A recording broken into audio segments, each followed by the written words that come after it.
नमस्ते। तो कैसे हैं आप सब? आशा करती हूँ कि सभी अच्छे होंगे और मैं भी अच्छी हूँ। तो चलिए इस ब्लॉग को ये शुरू करते हैं श्री राधे रानी का नाम लेके। राधे राधे।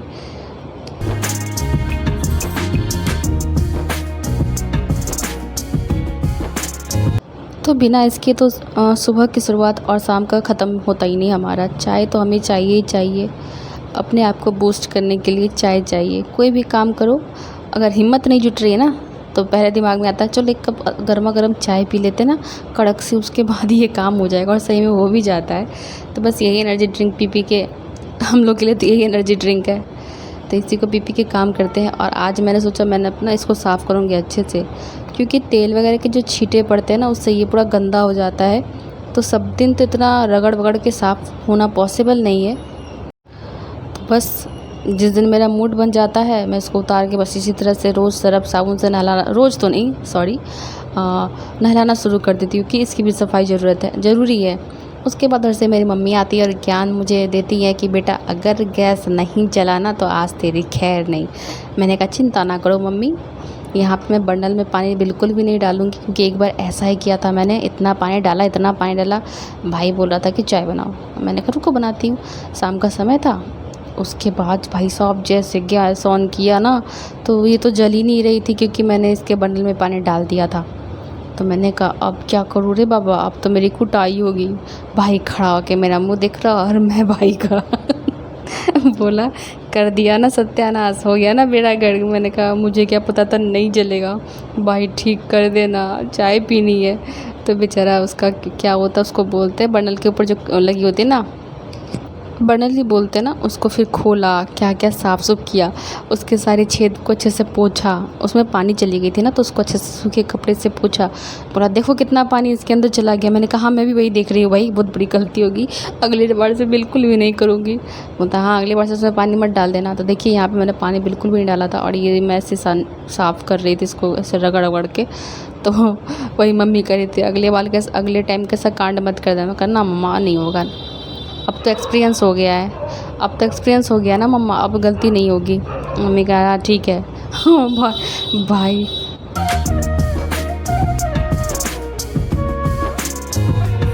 उसके बाद भाई निकला, बोला इस बार अगर ये बटन ख़राब हुआ ना तो मैं तो ठीक नहीं करूँगा। मैंने कहा मत करना, मुझे समझ में आ गया है कैसे ठीक होगा। हाँ ठीक है, लेकिन मैं वो गलती फिर से नहीं दोहराऊँगी। तो बोला हाँ ठीक है चलो, नॉलेज मिल गया तुम्हें। मैंने कहा चलो ठीक है, चैप्टर अब बंद करो, क्लोज़ करो भाई। उसके बाद भाई ने कहा मस्त गैस वैस साफ़ करके एक कप चाय पिलाना। मैंने कहा चिंता मत करो, टेबल लगा के तेरे मुँह में मुक्का मारूंगी मैं। क्योंकि मैं परेशान हो गई, मुझे फिर खाना भी बनाना है। और यहाँ पे मेरे पति देव इतना सारा टॉफ़ी बिस्किट लाए, कुरकुरे लाए, 10 रुपये का कुरकुरे मेरे लिए। तो मैं खाना वाना से मेरा कोई लेना देना नहीं है, कोई वास्ता नहीं है। मुझे ये सब मिल जाए तो मैं खाना भी ना खाऊँ। और मुझे मीठा बहुत पसंद है, ठीक है। अब मीठे लोग पसंद है, मतलब अच्छा बोलने वाले। और ये सब लेके आए थे, वो गए थे ना, तो मैंने कहा मेरे लिए टॉफ़ी ले लेना। तो वो टॉफ़ी वगैरह लाए थे, और भी था, लेकिन मैंने भाई से अनन्या से शेयर कर लिया है। और यहाँ बन रहा है मैगी।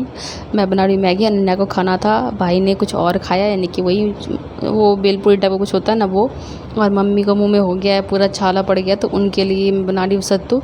तो 3 जन अलग अलग नाश्ता कर रहे हैं शाम का, और मुझे पता नहीं क्या मिलेगा, तो मैं तीनों में हाथ मार लूँगी। सत्तू तो नहीं पीऊँगी, इंडियन हॉर्लिक्स इसको बोलते हैं, क्योंकि ये लिक्विड में बना के थोड़ा सा गाढ़ा करके दूंगी तो पेट में थोड़ा सा रहेगा भी। पानी पानी नहीं बनाती मैं, इतना गाढ़ा कर देती कि ये जब पियो ना थोड़ा सा मुंह में ठहरे। तब ये बहुत पतला है, मैं और इसमें डालूंगी। तो ये देखो और डाल रही है, थोड़ा गाढ़ा करके बनाया था मैंने।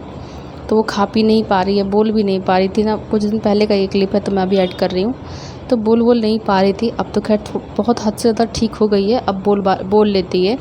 और नमक नहीं दिया मैंने, नमक दूंगी तो फिर उनका जो मुंह में छाले है ना उसमें लगेगा। तो मैंने यहाँ पे चीनी से बनाया था। तो सबका नाश्ता अलग अलग हो जाता है, तो जिसको जो पसंद है वो दे देते हैं। और मम्मी मेरे बाजू में शायद खड़ी थी। पूरी थी ज़्यादा मत दे, ताकि मैं निगल भी ना, मतलब फूट भी ना सकूँ। मैंने कहा ना उतना मोटा नहीं करूँगी, टेंशन ना लो। तो बस अब सत्तू पीने का मतलब क्या, खाली पानी थोड़ी पीना होता है कि नहीं, थोड़ा गाढ़ा होना चाहिए। जो खाने के बाद पीने के बाद लगे कि हाँ पेट में कुछ है। नहीं पतला बनाना तो भाई साहब पानी पी लो।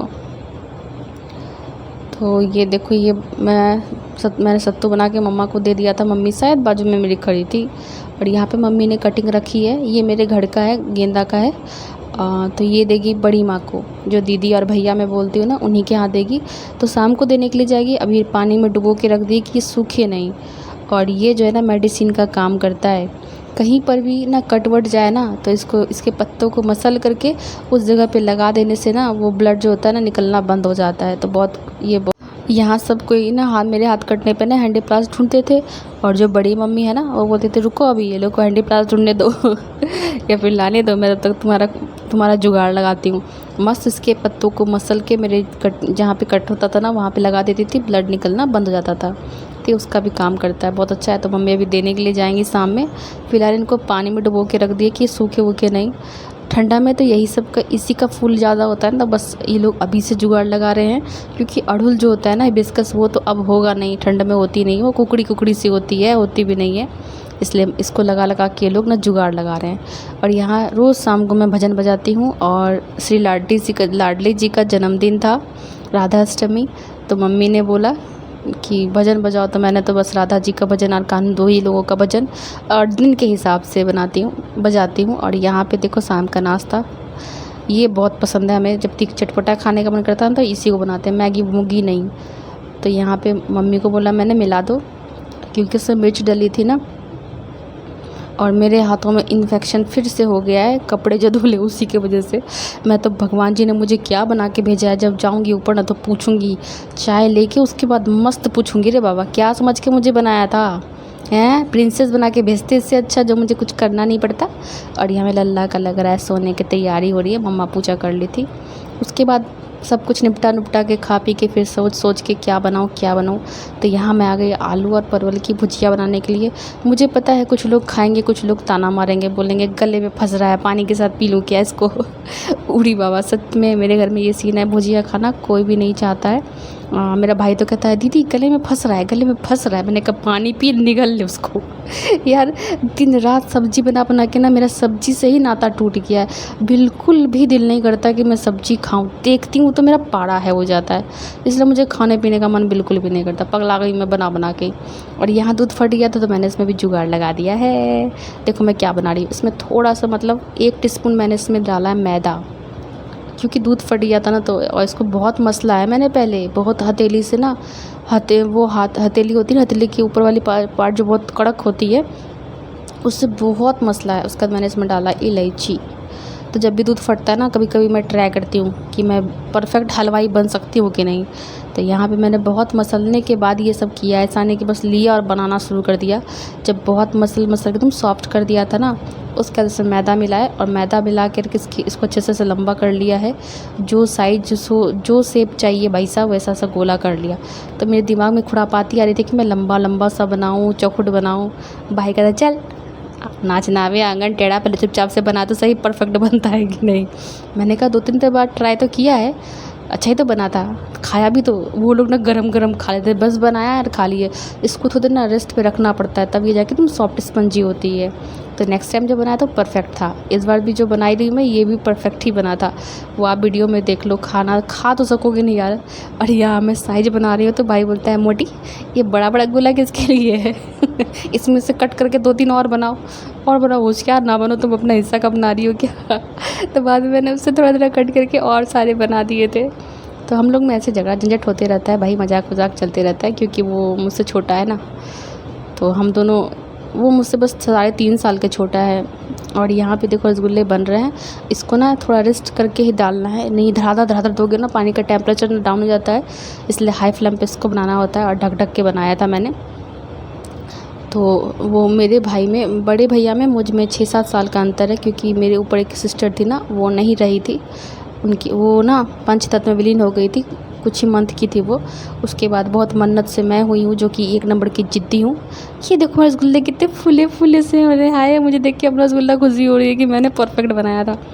हाँ तो मैं कहाँ थी, लाइन भूल जाती हूँ। तो फिर डॉक्टर ने बोला पॉसिबल नहीं है। तो मम्मी गई थी, यहाँ की एक मंदिर है जहाँ पे मेरे मन्नत रखे गए थे, दोनों ने गांठ बांध करके किया था। वही जो होता है दुपट्टा ओढ़ना, चुन्नी जो बांधते हैं ना, गांठ बांधना क्या बोलते पता नहीं। पापा ने मम्मी ने मिलके मन्नत किया था कि मुझे एक बेटी चाहिए। उसके बाद मैं प्रकट हुई धरती पे जिसका क्या ही बोलूँ, बोल ही नहीं सकते अपने बारे में ना। तो मैं प्रकट हुई, मम्मी पापा बहुत खुश, चलो एक बेटी आई है। पापा की मन्नत ज़्यादा थी, क्योंकि जो मेरी पहली वाली दीदी थी ना, वो कैसे डेथ कर गई मुझे नहीं पता। और उसके बाद फिर डॉक्टर ने बोला नहीं हो सकेगा। फिर रह गया मेरा छोटा भाई, तो वो भी 3.5 साल के बाद हुआ।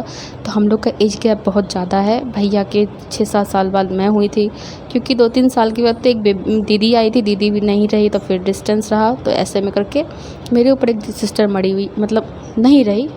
और मेरी सासू माँ मेरी मम्मी को ज्ञान दे रही थी कि मेरा बेटा बहुत थोड़ा गुस्सैल टाइप का है, क्योंकि इसके ऊपर ना 2-3 जो भाई थे ना, वो नहीं रहे थे। तो मेरी मम्मी कहती है क्या मेरी बेटी ना उससे भी ज़्यादा गुस्सैल टाइप की है, क्योंकि इसके ऊपर भी ना एक बहन नहीं रही है। तो मेरी सासू माँ बोलती इसका कान छेदा कर देंगे ना, मतलब कहते हैं ना कान छेदा कर देते। किसी को उसको पता है बताना ज़रूर कमेंट सेक्शन में। अगर कान छेदा कर देते ना जिसके ऊपर कोई ख़त्म होता है, तो उसका गुस्सा शांत हो जाता है। और मेरे पति का कान मैंने खुद छेदा था बिलीव नहीं करोगे, मैंने खुद सुई चुभो के कान से मतलब कान को छेदा था। सोना का कान का छोटा सा जो वाइट स्टोन होता वो दिया था। और यहाँ मैं दिखा रही हूँ मेरी जो वन पीस मैं पहनती हूँ ना, मम्मी ने गुस्से में उस दिन फाड़ दिया। बोलती ये सब कपड़े मत पहनो, बिल्कुल भी अच्छे नहीं लगते। अब कैसे बताऊँ मम्मी को कि मुझे इसमें थोड़ा रिलीफ मिलता है, बॉडी में जो जलन होती है ना वो जलन नहीं होता है। और मम्मी को भी पता है, जब मैंने बोला ना कि क्यों फाड़ दिया, मम्मी मुझे कोई शौक़ नहीं है कि घिसे पिटे कपड़े पहनने का। मुझे भी शौक़ है जितने कपड़े मेरे रखे हुए मैं सबको निकाल के सबको पहनूं और सबको पहन के धसोड़ दूं मुझे भी कोई शौक़ नहीं है ऐसे कपड़े पहनने का। तब फिर मम्मी का मुंह देखी दूसरी तरह का हो गया। मैंने कहा कोई नहीं, कुछ दिन पहनती हूँ, उसके बाद जब बॉडी का थोड़ा सा जलन ठंडा आएगा तो धीरे धीरे ख़त्म हो जाएगा ना, फिर सारे कपड़े निकाल लूँगी। फिर मम्मी कुछ नहीं बोली। मम्मी इसमें फट ही नहीं रहा था, ज़बरदस्ती फाड़े जा रही है। मैंने कहा छोड़ो, मैं पहनी हुई थी। मैंने कहा छोड़ो क्या कर रही है तुम, फाड़ गिर इसको, फटेगा कैसे यार, ये मजबूत है, बहुत मजबूत है बस कलर थोड़ा सा फेड हो गया भी मेरी गलती से। सुबह का डाला शाम को 5 बजे कपड़े उठाऊँगी और एकदम कड़क धूप में, तो ये सब कलर तो नहीं उठने हैं ना। और दवाई जो लगाती है इस वजह से और भी हो जाए, क्रीम वगैरह जो लगाती है ना मेडिसिन पूरे बॉडी में, उस वजह से जो है ना थोड़ा सा कलर इसका चला गया। कभी कभी मैं गर्म पानी डाल देती हूँ, क्योंकि चिपचिपापन जाता नहीं था ना। दवाई लगाती हूँ और पस वगैरह भी हो जाता है कभी कभी घाव सब में ना, इसीलिए मेरी हालत देखने लायक नहीं है। अभी थोड़ी बहुत दवाई ले रही हूँ तो थोड़ी बहुत रिकवर हुई है, लेकिन कितना सबके सामने रोना रोती रो, मुझे बिल्कुल बेचैन है। भाई साहब ज़िंदगी बहुत कम है, हंसो हंसाओ, बस यही दुनिया में रखा हुआ है। ठीक है, हर कोई अपने ज़िंदगी में नाखुश ही है। जिसके पास है वो भी नाखुश है, और जिसके पास नहीं है भैया वो तो नाखुश है ही। तो बस मैं यही सोच के रहती हूँ कि जो भी इंसान आपके पास थोड़े समय के लिए आए ना, उसको खुश रखने की कोशिश करो। और शाम का समय हो गया था, कपड़े सारे मैंने उठा लिए थे, लेकिन चाय नाश्ता करने के बाद आराम से मैं समेटती हूँ कपड़े को। और यहाँ मैं मीठू से बात कर रही थी, यहीं पे रखा हुआ था, उसी से मैं बात कर रही थी। और वो ऐसे देख रहा था, मैं उसको देखोगे ऐसे करके कपड़े समेट रही हूँ, मम्मा आ दूँगी तुम्हें। वो मुझसे बात भी कर रहा था, लेकिन इसमें आवाज़ मैं नहीं दे पाई।